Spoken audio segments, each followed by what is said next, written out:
Amuma. It's our son, Mr. Producer. One, shine your eyes na Fabiana on a political liar.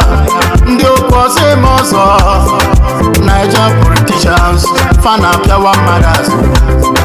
Nandi Abiana kabenu everywhere. By the time go they enter the city, their promises break naba. By the time he go enter the city, go government break phone. By the time go they enter the city, the promises na them go suffer. The same people they carry on their campaign. The youth and Okada riders, businessmen or taxi driver, na them go suffer. One day if for Nigeria government, if for Nigeria politics, na the more you look, the less you see. And you shine your eyes, fan Npiwa mothers. Oh boy, shine your eyes, fan Npiwa mothers. If from Nigeria, then also fan Npiwa mothers.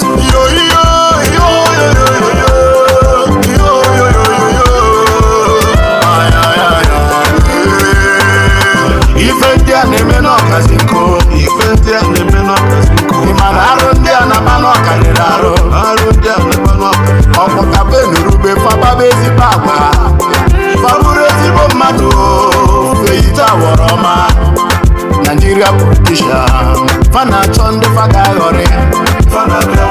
If I become your leader, Naira or dollar. If I lead this country, I turn it to America. I turn it to London,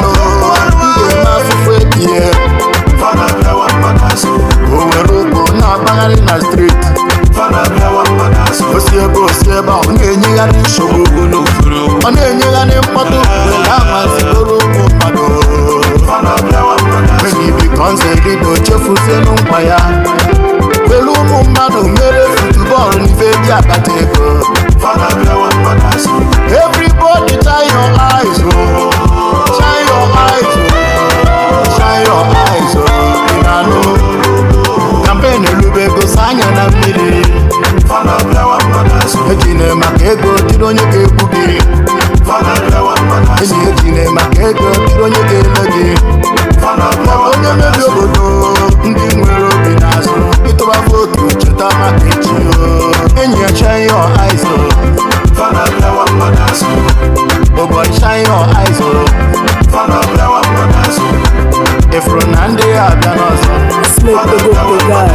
Nigeria government IGWE yakanji wenecha ya wesi na government ayigo nkunu nekwe madoga na to akwụkwọ dị ka nka nyekwe nwaanyị nenu akwa eziokwu nwanne obi elewa n'ụmụ unu na-efili na nwele ọnụ na-ekwula ma n'olisa nọ n'enu na-anya anya ọ gaghị ekwe ka ifele mai oge campaign ọ na-aṅụ champagne ndị ọkada unu ji alụ ọla na-erisa ọsọ plantain otu mpenta rice unu na-enye nke si bende ya na ofu kola na-esekarị nwoke yi bente Nigeria government agata ya for na matter na they make money tonight person go begin the waka. That's why I dey give all the thanks to God. Na him be my baby, get the time where government people can shilanya into a head.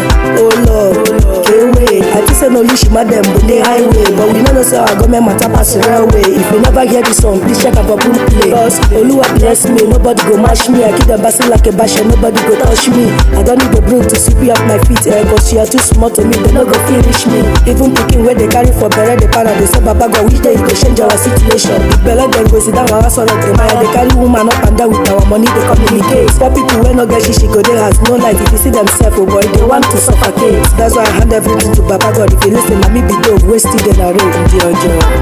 And you shine your eyes, oh, fan Npiwa mothers. Oh boy, shine your eyes, oh, fan Npiwa mothers. If Nigeria then also, fan Npiwa mothers.